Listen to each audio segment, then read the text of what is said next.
घुटना, कंधा या कमर, चाहे जैसा हो दर्द, डॉक्टर ऑर्थो आपको देता है दर्द से पूरी आजादी, एक भरपूर जिंदगी।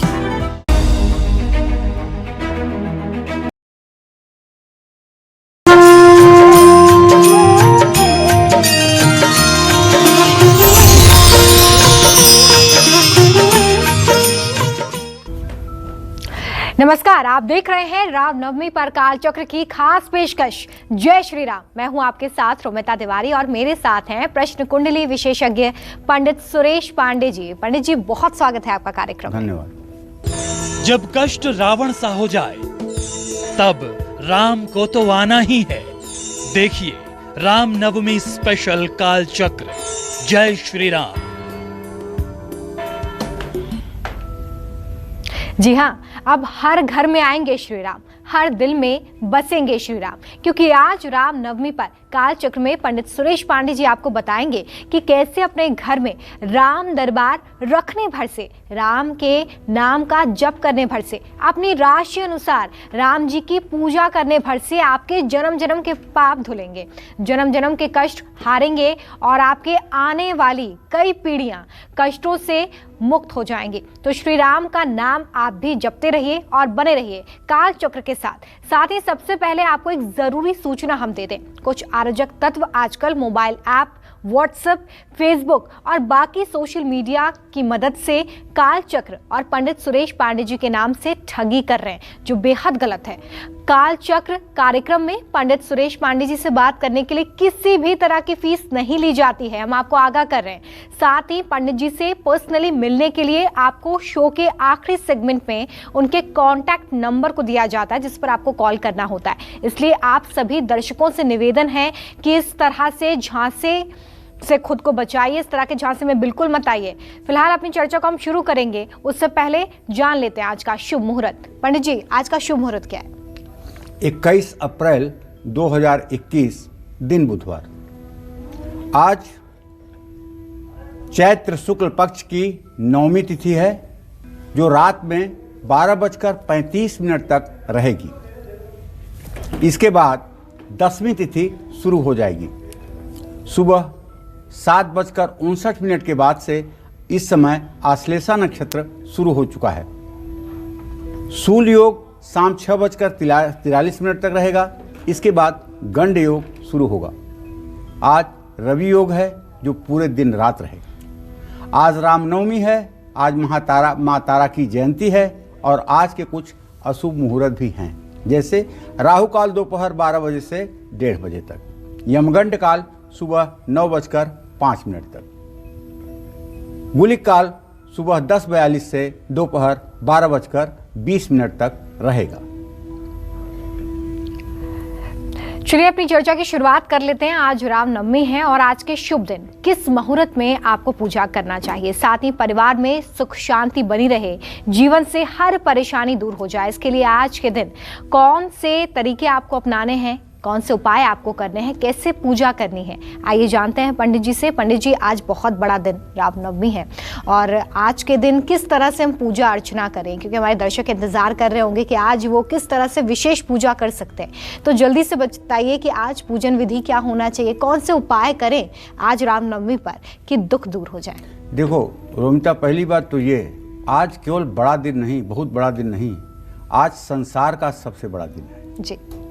चैत्र महीने के मुकाबले कोई महीना नहीं होता, शुक्ल पक्ष के मुकाबले कोई पक्ष नहीं होता, और नवमी तिथि से बड़ी कोई तिथि नहीं होती।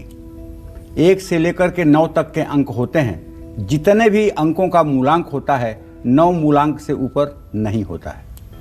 और बसंत ऋतु से सुंदर कोई ऋतु नहीं होती।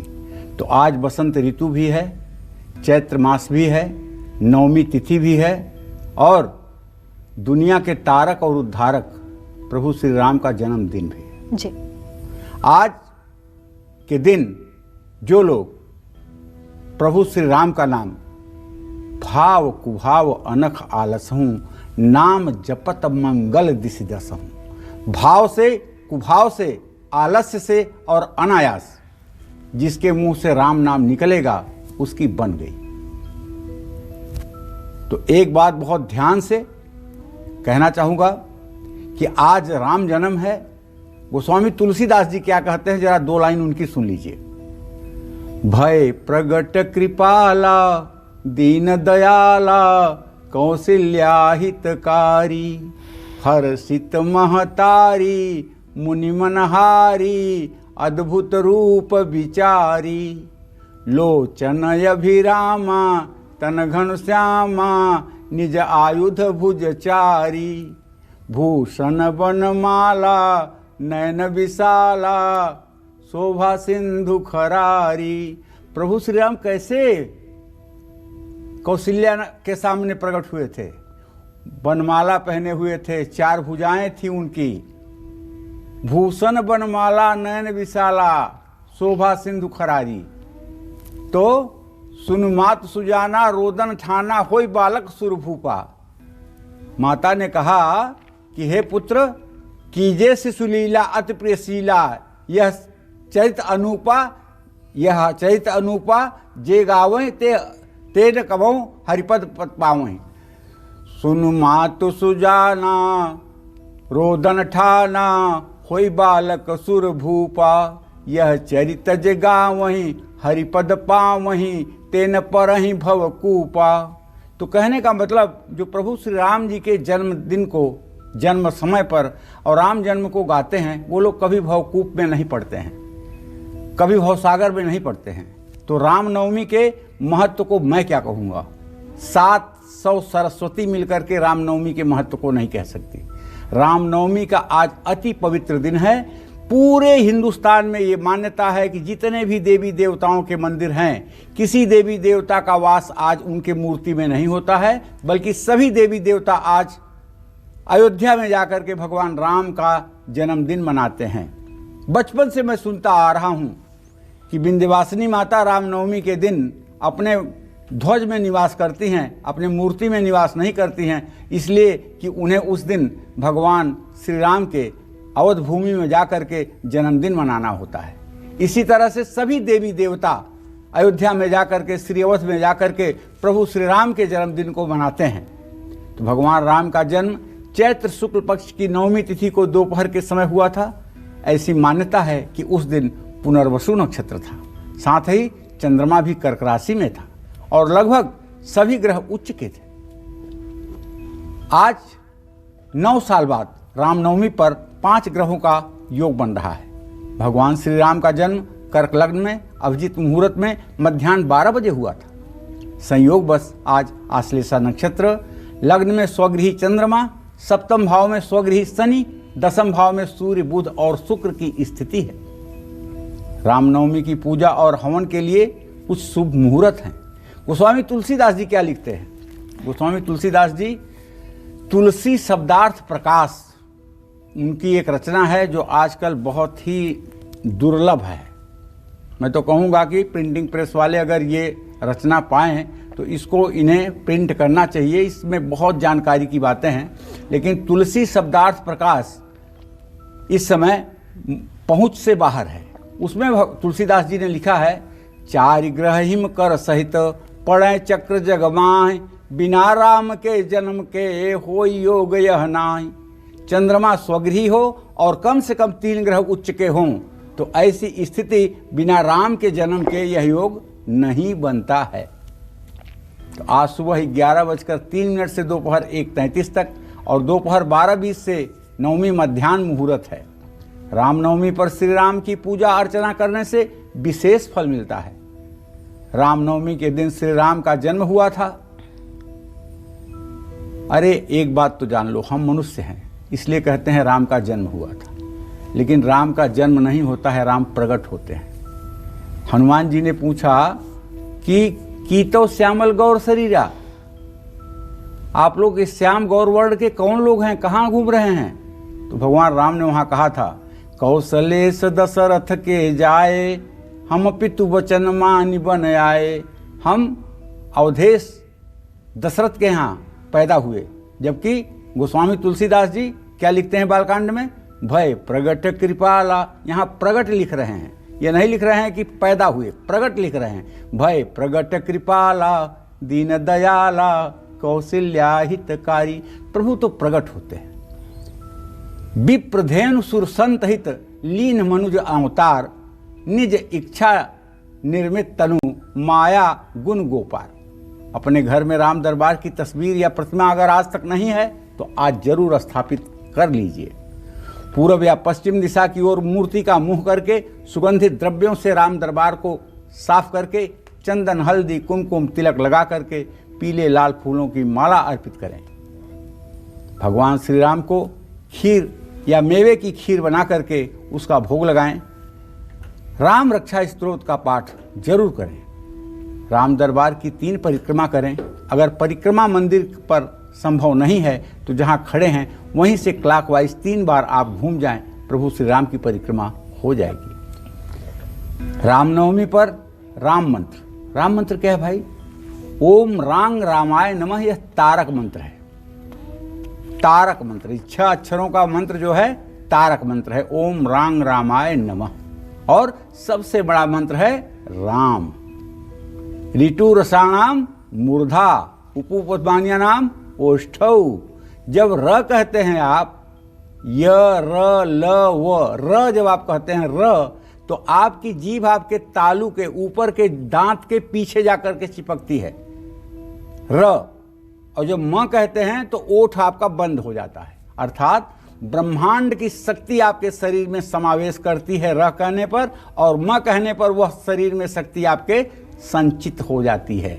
इसलिए यह नाम लेने से ही आपके शरीर के सभी चक्र एक्टिवेट हो जाते हैं।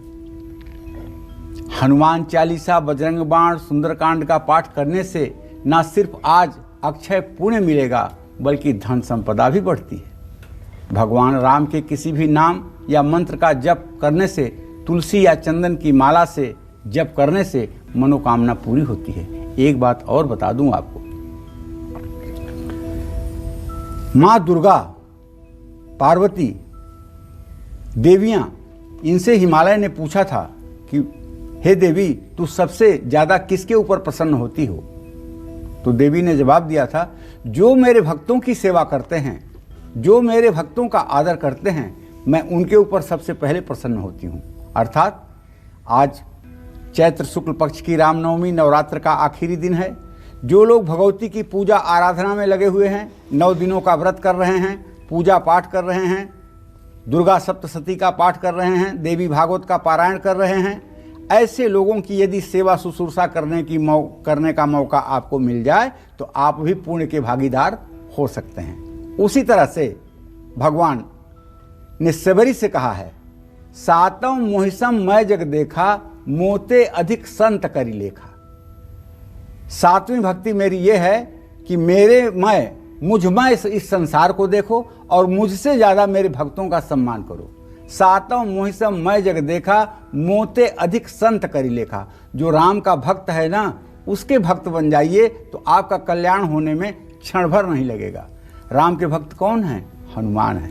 राम के भक्त आप जैसे लोगों में भी हो सकते हैं, जो सिर्फ राम नाम की सांस लेकर के जीना चाहते हैं, सिर्फ राम नाम में ही जीना चाहते हैं, जिनके लिए सर्वोपरि राम नाम है, जिनके लिए राम नाम के अतिरिक्त तो कुछ संसार में है ही नहीं है। ऐसे लोगों की सेवा शुश्रूषा सम्मान करने से, आदर करने से भी जन्म जन्म के अघ नष्ट होते हैं और पुण्यों का उदय होता है। जय मां विंध्यवासिनी। चलिए, तो अभी आपने जाना कि आज रामनवमी के अवसर पर किस तरह से आपको पूजा करनी है। आगे पंडित जी से ये भी जानेंगे कि कैसे राम नाम का जाप आपके हर कष्ट को दूर कर देगा और आपके जीवन में चमत्कार लाएगा। लेकिन उससे पहले अब राशि अनुसार चर्चा की शुरुआत करते हैं। बात मेष राशि की। आज रामनवमी के पावन अवसर पर मेष राशि वालों को कैसे राम दरबार की पूजा करना है, क्या कुछ दान करना है, आइए जानते हैं पंडित जी से। पंडित जी, जो मेष राशि के जातक हैं, आज वो किस तरह से रामनवमी पर पूजा करें? देखिए, मेष राशि के जातकों को बताना चाहूंगा कि वैसे तो उपासना भाव को अगर देखा जाए तो आपके पंचम भाव का स्वामी सूर्य होता है, नवम भाव का स्वामी बृहस्पति होता है। आपको तो भगवान राम की पूजा करनी ही चाहिए। रामनवमी पर आप भगवान राम को सुगंधित फल, फूल, द्रव्य अर्पित करें और राम रक्षा स्तोत्र का पाठ जरूर करें। राम दरबार के सामने 5 घी के दिए जलाएं और भगवान राम को अनार के दानों का भोग लगाएं। बुजुर्गों को वस्त्र दान करें और आज रामनवमी का पर्व घर में बड़े हर्षोल्लास के साथ मनाएं।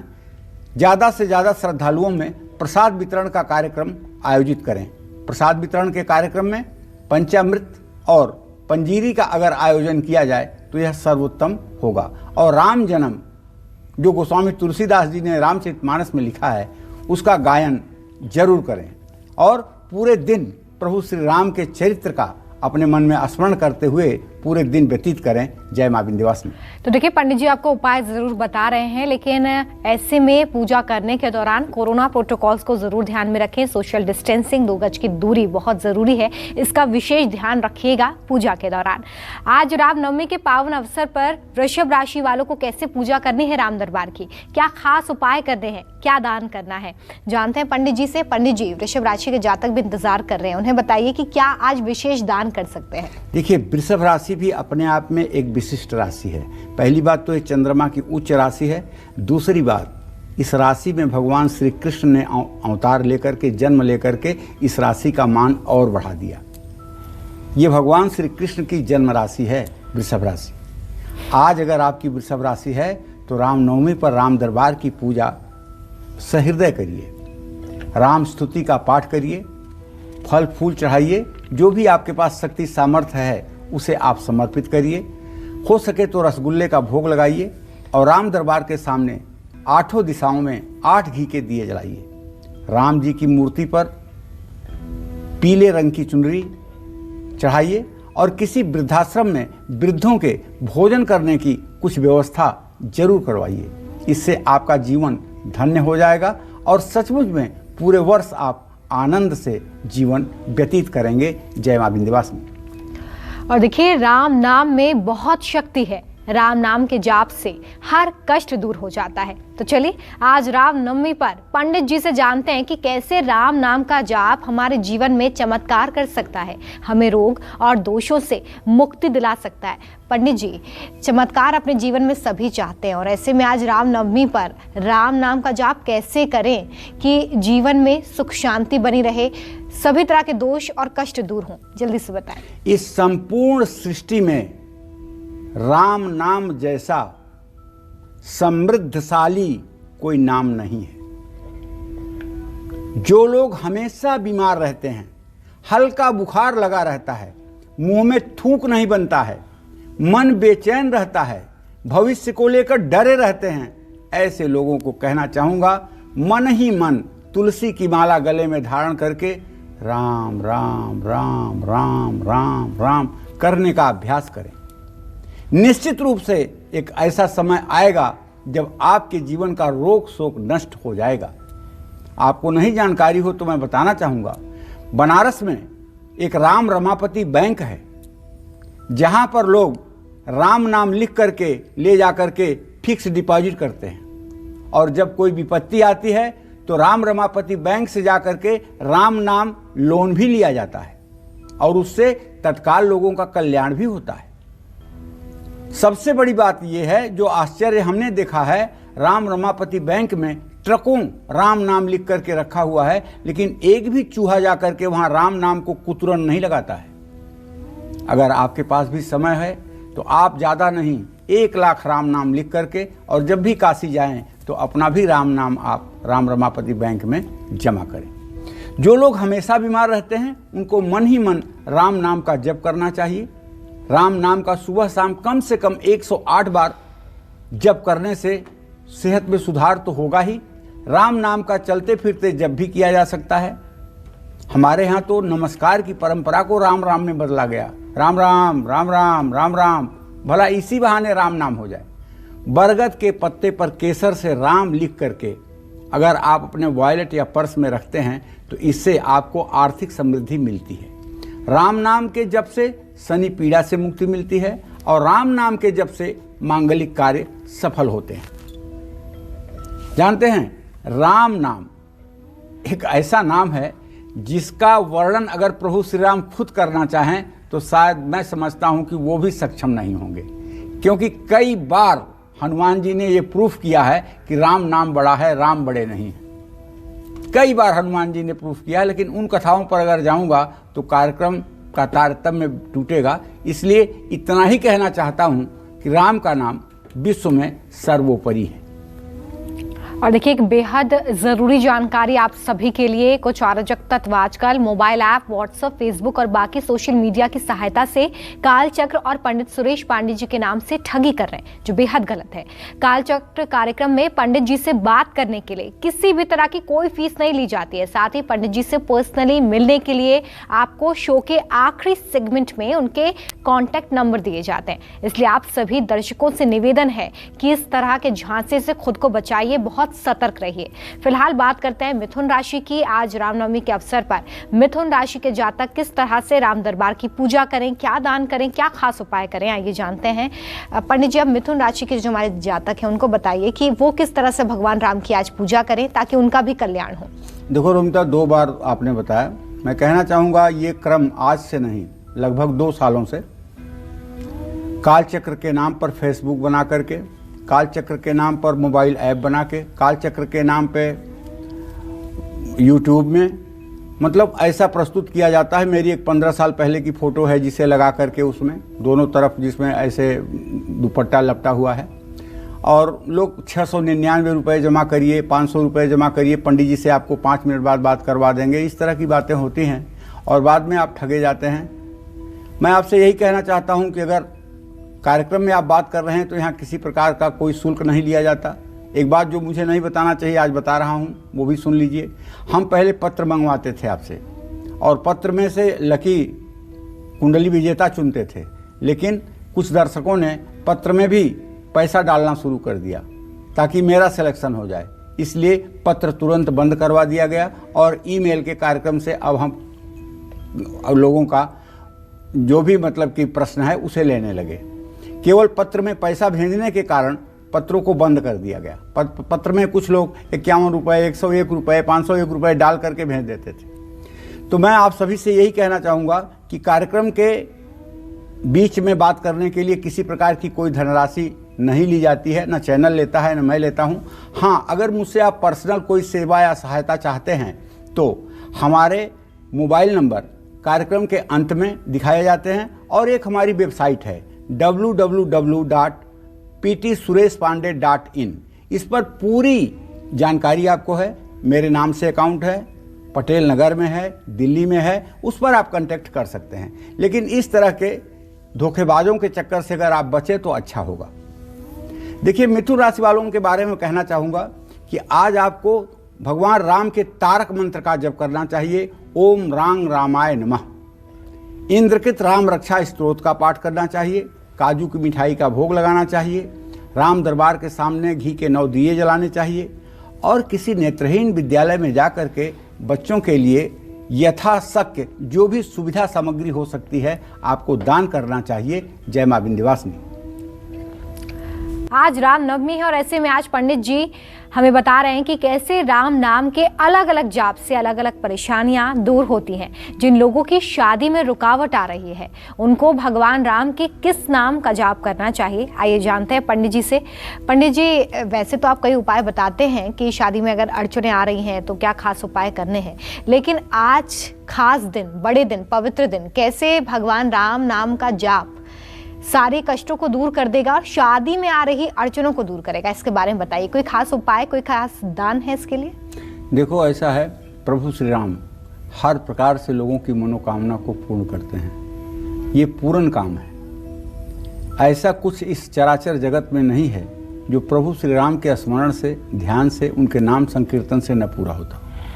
जिन लोगों के शादी में रुकावट आ रही है या जिन लोगों का वैवाहिक जीवन सुखी नहीं है, ऐसे सभी लोगों को चाहिए कि राम दरबार का चित्र लगा करके घर में तुलसी के माला पर रमापति नाम का जप करना चाहिए। रमापति का अर्थ होता है लक्ष्मीपति, भगवान विष्णु। रमापति के नाम का जप किया जाए और मन ही मन सीताराम का ध्यान किया जाए तो अद्भुत लाभ मिलता है, इसमें कोई दो राय नहीं। खास करके जिन लोगों के वैवाहिक जीवन में कलेश है, पति पत्नी में अविश्वास जन्म ले रहा है, उन लोगों को घर में राम दरबार का चित्र लगा करके राम रमापति करधन लेहूँ खैचा मिटहूँ मेर मोर संदेहूँ। तो ये चौपाई भी अगर कहें तो निश्चित रूप से वैवाहिक जीवन शीघ्र होता है। चलिए, तो अभी आपने जाना कि कैसे शादी में आ रही अड़चनें दूर हो सकती हैं अगर आप इन उपायों को करें और राम नाम का जाप करते रहें। आइए बात करेंगे कर्क राशि की। आज रामनवमी के पावन अवसर पर कर्क राशि वालों को कैसे राम दरबार की पूजा करनी है, क्या खास दान करना है, आज जानते हैं पंडित जी से। पंडित जी, कर्क राशि के जातक आज किस तरह से पूजा करें, क्या खास दान करना है? प्रभु श्री राम की भी राशि कर्क राशि है जी। प्रभु श्री राम की भी राशि कर्क राशि है। ऐसे में कर्क राशि के जातकों को बताना चाहूँगा कि आप और वृषभ राशि के जातक भगवान की राशि के लोग हैं। आप लोग कोई साधारण लोग नहीं हैं और आप लोगों को चाहिए कि यदि आपकी कर्क राशि है और वृषभ राशि है तो आप अपने चरित्र को, अपने सोच को, अपने जीवन को इस तरह से आदर्शमय रखें कि दुनिया ये समझ सके कि आप कोई विशिष्ट व्यक्ति हैं। कर्क राशि वाले आज श्री राम नवमी पर राम रक्षा स्तोत्र का पाठ करें, श्री रामाष्टक का पाठ करें, राम जी को पीले रंग के वस्त्र आभूषण अर्पित करें, भगवान राम को खोए की बर्फी और नारियल का भोग लगाएं, राम दरबार के सामने घी के 11 दीप प्रज्वलित करें और किसी अनाथालय में बिस्तर दान करें। निश्चित रूप से आपकी मनोकामना पूरी होगी। जय मां विंध्यवासिनी। तो देखिए, लगातार आज हमारी खास पेशकश जय श्री राम में पंडित जी आपको बता रहे हैं कि राम नवमी के अवसर पर आज किस तरह से खास पूजा आपको करनी है, इसलिए आप बने रहिए हमारे साथ काल चक्र दर्शक जुड़ गए हैं, उनसे बात करेंगे। बहुत स्वागत है आपका, पूछिए पंडित जी से अपना सवाल। चलिए, हमारा संपर्क टूट गया है। एक और कॉलर हमारे साथ जुड़े हुए हैं गुजरात से, उनसे बात कर लेते हैं। बहुत स्वागत है, अपना नाम बताकर अपना प्रश्न करिए। प्रणाम पंडित जी। हाँ, सदा सुखी रहिए। मेरा नाम मोनाली है जी। मेरा प्रश्न है कि मेरी माँ का और मेरा स्वास्थ्य अच्छा नहीं रहता है।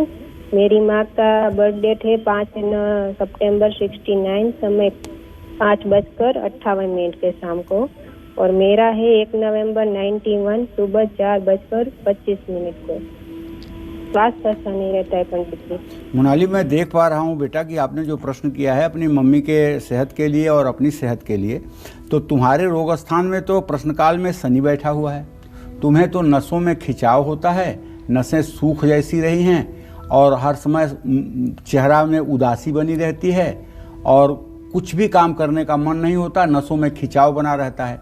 तुम्हारे लिए तो एक छोटा सा उपाय मेरे पास ये है कि शनिवार को सरसों के तेल से अपने दोनों पैरों में, अपने दोनों हाथों में मसाज करके और गुनगुने पानी से नहा करके पीपल के पेड़ के नीचे जा करके सरसों के तेल का दिया जला के 7 परिक्रमा पीपल के पेड़ की करो। ये उपाय केवल 7 शनिवार करते आपकी सेहत में सुधार हो जाएगा। मोनाली, जहाँ तक अपनी मम्मी के बारे में आपने पूछा है बेटा, तो ये बता दूं आपको कि आपके मम्मी के भाव से 6ठे भाव में सूर्य बुध शुक्र है। इसका मतलब मम्मी को कुछ तो मतलब कि हार्ट की प्रॉब्लम शुरू होने वाली है, कुछ तो उन्हें एलर्जी की प्रॉब्लम है और कुछ हड्डियों का रोग है और स्किन रोग भी कभी कभी हो जाता है।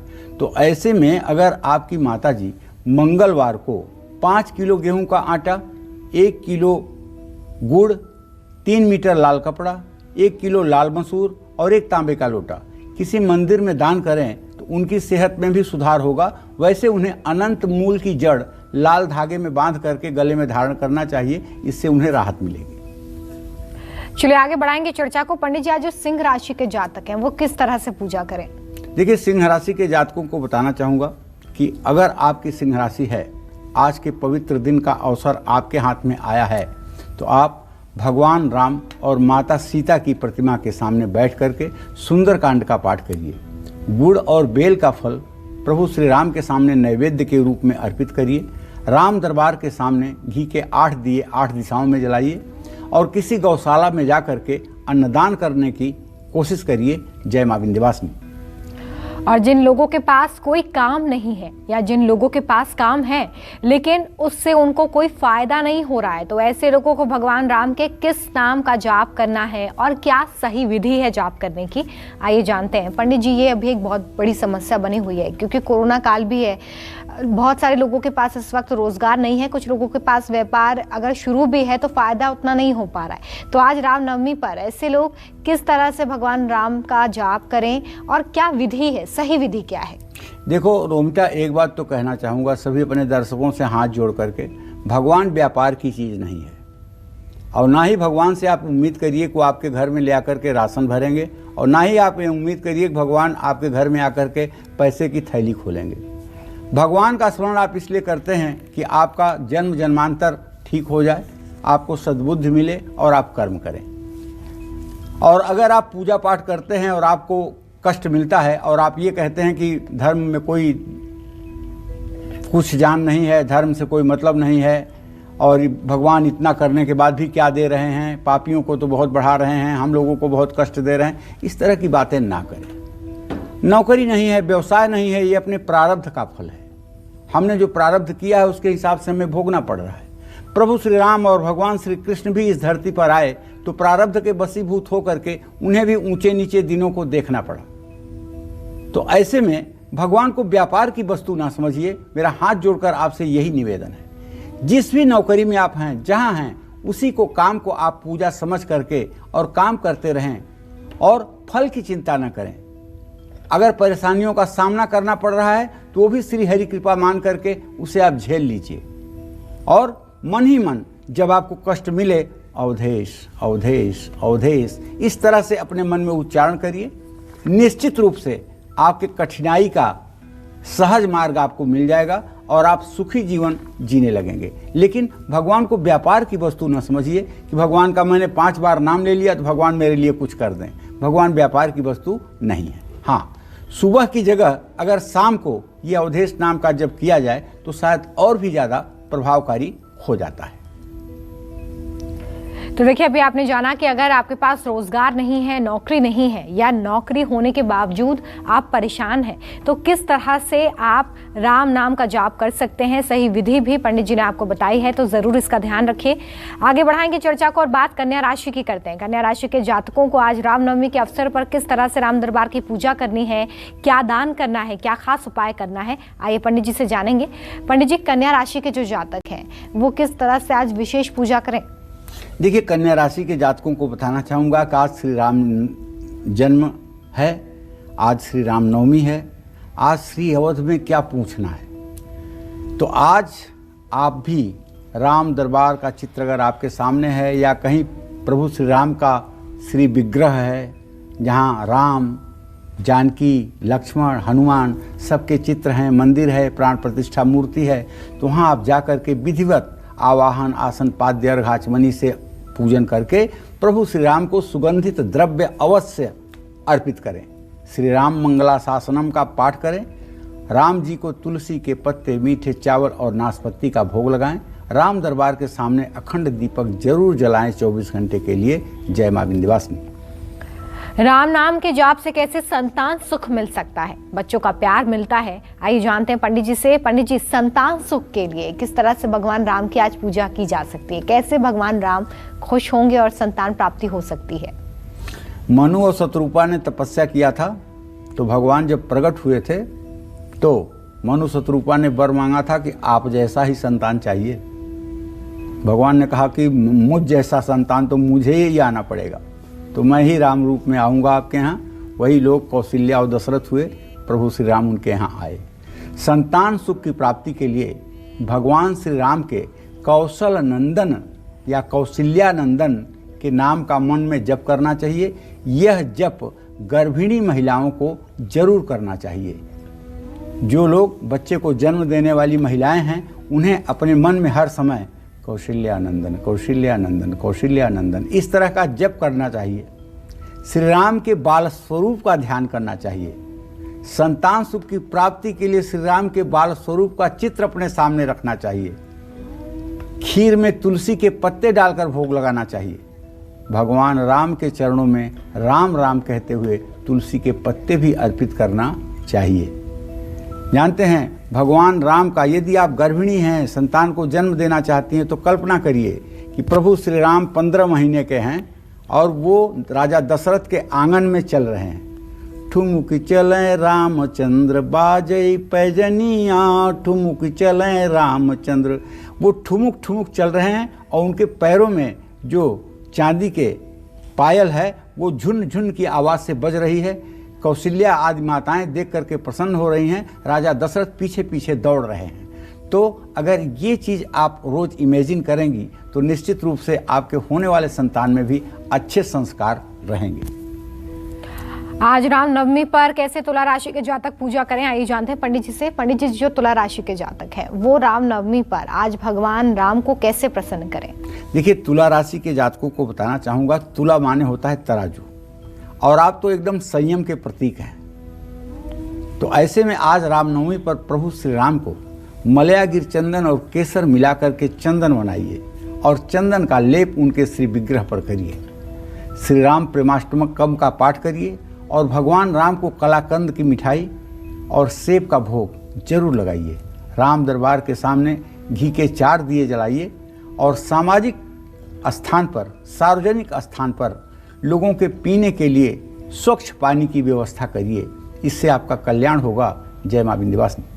और जिन बच्चों का पढ़ाई में मन नहीं लग पाता है, कंसंट्रेशन बहुत ही ज्यादा वीक है, ऐसे बच्चे भगवान राम के किस नाम का जाप करें, आइए जानेंगे पंडित जी से। पंडित जी, बहुत सारे बच्चों की दिक्कत होती है कि वो कंसंट्रेट नहीं कर पाते हैं, ऐसे में भगवान राम का जो जाप है वो किस तरह से करें, किस नाम का जाप करें कि जो कंसंट्रेशन पावर है वो बनी रहे? देखिए, जिन बच्चों की पढ़ाई में सचमुच में दिक्कतें आ रही हैं या जो बच्चे कुछ ज़्यादा दिमाग वाले हैं और उनको उतना अच्छा ट्रीटमेंट नहीं मिल पा रहा है पढ़ाई का, तो वो भी नहीं पढ़ पाएंगे। और कुछ मंद बुद्धि बालक होते हैं जिनको बहुत पढ़ाने पर भी पढ़ाई नहीं आती है। तो श्री राम का जो रघुनाथ नाम है, इसका जप ऐसे बच्चों के माता पिता को करना चाहिए। जप करके ध्यान करना चाहिए अपने बच्चे का भी, प्रभु श्री राम का भी, कि हे प्रभु, आप अपना वरद हस्त मेरे बालक के ऊपर कीजिए ताकि वो इस संसार में अपना जीवन सफल कर सके। रघुनाथ नाम का पूरे दिन जप करना चाहिए और अपने बच्चों के लिए कभी अशुभ बात नहीं बोलनी चाहिए और न तो बच्चों को कभी अशुभ संबोधन से बुलाना चाहिए, जैसे बहुत शैतान है, बहुत दुष्ट है, बहुत जिद्दी है। इस तरह के शब्दों का प्रयोग बच्चों के लिए नहीं करना चाहिए, शुभ शुभ बोलना चाहिए। रघुनाथ नाम का जप सुबह शाम दोनों समय करने से बच्चों का बौद्धिक क्षमता में विकास होता है, इसमें कोई संशय नहीं। और आइए बात करेंगे वृश्चिक राशि की। वृश्चिक राशि के जो जातक है वो भगवान राम की आज किस तरह से पूजा करें पंडित जी? देखिए, वृश्चिक राशि के जातकों की जहाँ तक बात है तो मैं आप सभी वृश्चिक राशि के जातकों को बताना चाहूँगा, आज रामनवमी के इस पावन पर्व पर वृश्चिक राशि के जातक कैसे प्रभु श्री राम की पूजा उपासना करें, ये जान लीजिए। आज आपको श्री रामनवमी पर प्रभु को पीले फूलों की माला अर्पित करनी चाहिए। श्री रामचंद्राष्टकम का पाठ करना चाहिए। भगवान राम को गुड़ की रेवड़ी का भोग जरूर लगाना चाहिए। राम दरबार के सामने घी के 16 दिए प्रज्वलित करने चाहिए। और आज कहीं किसी जरूरतमंद को गुप्त दान करने से भी लाभ मिलेगा। जय मां विंध्यवासिनी। और आइए अब बात करेंगे धनु राशि की। जो धनु राशि के जातक है पंडित जी, वो आज कैसे पूजा करें रामनवमी के अवसर पर और क्या खास दान कर सकते हैं? देखिए, धनु राशि के जातकों को बताना चाहूँगा कि आज रामनवमी पर श्री राम दरबार की पूजा करें। राम दरबार की पूजा से बढ़कर के कुछ नहीं है। जटायु ने जो भगवान राम की स्तुति की है, रामचरितमानस में जो है, उसका पाठ करें। भगवान राम को बेसन का हलवा या मिठाई का भोग लगाएं। राम दरबार के सामने घी के 12 दीपक प्रज्वलित करें और पूरे दिन श्री राम श्री राम श्री राम इस तरह से उच्चारण करने की कोशिश करें। जय मां विंध्यवासिनी। आज रामनवमी है और ऐसे में बात करते हैं मकर राशि की। पंडित जी, आज रामनवमी के अवसर पर जो मकर राशि के जातक हैं वो कैसे भगवान राम का जप करें, दान करें, पूजा करें कि उनका भी कल्याण हो, इसके बारे में बताएं। देखो, उनका ऐसा है, ये तो एक अलग बात है कि हम कार्यक्रम कर रहे हैं, राशियों के अनुसार बता रहे हैं लोगों को जी, लेकिन सच बात तो ये है कि लोग इस गफलत में ना रहें कि हम इस राशि के हैं तो यही मंत्र करें। सारे राशि के लोगों के लिए राम नाम सर्वोपरि है जी, ठीक है। लेकिन विशेष लक्ष्य के लिए, ठीक है, जैसे किसी एक लड़की को कोई बेटी कहता है, कोई माँ कहता है, कोई भाभी कहता है, कोई पत्नी कहता है, और हर संबोधन पर वो बोलती है, और हर संबोधन पर एक बालक बोलता है, पुत्र कहने पर, पिता कहने पर, चाचा कहने पर, ताऊ कहने पर। उसी प्रकार से प्रभु श्री राम भी अपने सभी संबोधनों पर हमें फल देते हैं। हाँ, मकर राशि के जातक क्या करें, कैसे करें, इसके बारे में जान लीजिए कि आज रामनवमी है। अगर आज तक आपके घर में राम दरबार का चित्र नहीं है तो आज जरूर लगाइए, और श्री रामाष्टकम का और आदित्य हृदय स्तोत्र का पाठ करिए, राम रक्षा स्तोत्र का पाठ करिए। यदि राम रक्षा स्तोत्र पढ़ने में कठिन लगता हो आपको, तो ओम राम रामेति रामेति रमे रामे मनोरमे सहस्रनाम तत्तुल्यम राम नाम वरानने, इस मंत्र का जप करिए। भगवान राम को गुलाब जामुन और काले अंगूर का भोग लगाइए। घी के 14 दीपक राम दरबार के सामने जलाइए।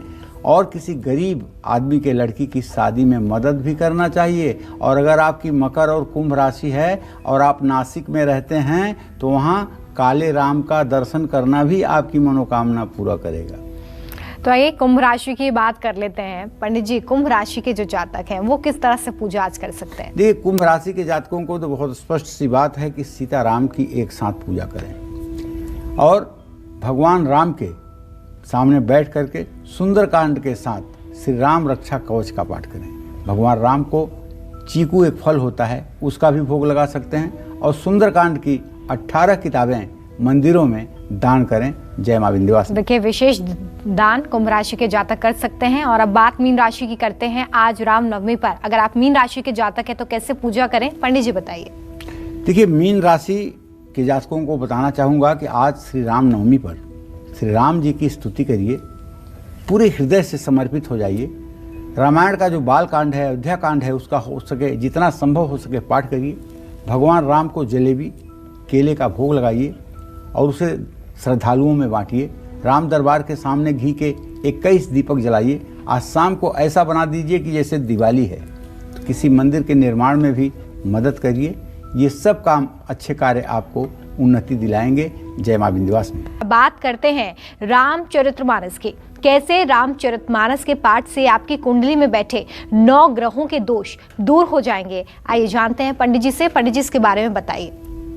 यह सरयावत अति कठिनाई, राम कृपा बिनु आय न जाई। बिना राम के कृपा के कोई रामचरितमानस के नजदीक पहुंच भी नहीं सकता है। जब राम की कृपा होती है तभी रामचरितमानस तक व्यक्ति की पहुंच हो पाती है। अगर आपकी जन्म कुंडली में सूर्य की महादशा चल रही है या सूर्य आपकी कुंडली में नीच राशि का है, आपका आत्मविश्वास कमजोर पड़ा हुआ है, तो आप श्रीमान रामचरितमानस के बालकांड का रोज पाठ करना शुरू करिए जितना संभव हो। और जिन लोगों की जन्म कुंडली में चंद्रमा की महादशा चल रही है या चंद्रमा कुंडली में नीच राशि या अशुभ राशि का है, डाइजेशन की प्रॉब्लम है या मन बेचैन रहता है या मन की एकाग्रता नहीं है, तो आपको श्री रामचरितमानस के अयोध्या कांड का पाठ जरूर करना चाहिए। और अयोध्या कांड का पाठ करने से चंद्रमा को बल मिलता है, आपका मन एकाग्र होता है, आपका तनाव कम होता है और मानसिक बीमारियों से भी आपको निजात मिलती है। शायद आप ये नहीं जानते होंगे, जो लोग श्री अवध में जा करके और अयोध्या कांड का 7 बार पाठ करते हैं, उन्हें कभी मानसिक बीमारी नहीं होती है। जिन लोगों की जन्म कुंडली में मंगल की महादशा चल रही हो और कुंडली में मंगल नीच राशि या अशुभ राशि का हो, जिनका साहस और पराक्रम बिल्कुल समाप्त हो गया हो, जिनके भाई दुश्मन बन गए हों, ऐसे लोग भी अगर रामचरितमानस के अरण्य कांड का नित्य पाठ करें तो इससे विवाह का मांगलिक दोष दूर होता है, भाइयों से शत्रुता समाप्त होती है, साहस का संचार होता है, आत्मविश्वास की वृद्धि होती है। इसी तरह से अगर आपकी जन्म कुंडली में बुध ग्रह की दशा चल रही है या बुध कुंडली में नीच राशि मीन राशि का है और आप वाणी से कमजोर हैं, हकलाते हैं, अपनी बात नहीं कह पाते हैं, आपके वाणी का प्रभाव नहीं पड़ पाता है, तो आपको चाहिए रामचरितमानस का वो पवित्र किष्किंधा कांड का पाठ करिए जहां हनुमान जी प्रभु श्री राम से मिले थे। जिन लोगों की कुंडली में गुरु की महादशा चल रही है या गुरु कुंडली में नीच राशि का है, अशुभ फल दे रहा है, तो रामचरितमानस में सुंदर कांड का पाठ करिए, यथा नामो तथा गुण। सुंदरकांड का नित्य पाठ करने से आत्मविश्वास बढ़ेगा। जिन लोगों की कुंडली में शुक्र की महादशा चल रही है या शुक्र कुंडली में नीच का है या अशुभ राशि में है, तो रामचरितमानस के लंका कांड का पाठ करना चाहिए। जिन लोगों की जन्म कुंडली में शनि की महादशा चल रही है, शनि की 7.5 या ढैया कष्ट ढा रही है, कुंडली में राहु केतु के कारण परेशानियां आ रही हैं, ऐसे लोगों को रामचरितमानस के अरण्य कांड का ही पाठ करना चाहिए। जय मां विंध्यवासिनी। तो देखिए, आज पंडित जी ने रामनवमी के अवसर पर आपको बताया कि किस तरह से आप राम दरबार की पूजा करें, क्या कुछ दान करें। जरूर आप पूजा इस तरह से करें, लेकिन कोरोना प्रोटोकॉल्स को ध्यान में रखते हुए। पंडित जी, बहुत शुक्रिया, आपने इतनी अच्छी जानकारी दी। उम्मीद करते हैं कि आपको आज का हमारा विषय बहुत पसंद आया होगा। कल फिर एक नए विषय और आपकी परेशानियों को दूर करने के लिए ढेर उपाय लेकर हम आएंगे पंडित सुरेश पांडे जी के साथ। तब तक के लिए कालचक्र की पूरी टीम को दीजिए इजाजत। देश और दुनिया की खबरें लगातार जारी हैं, देखते रहिए न्यूज़ 24। नमस्कार। खास जड़ी बूटियों से बना पेट सफा आयुर्वेदिक चूर्ण आज ही ले आएं। पेट सफा पहली रात से ही असर दिखाता है और इसकी आदत भी नहीं पड़ती। पेट सफा, हर रोग दफा।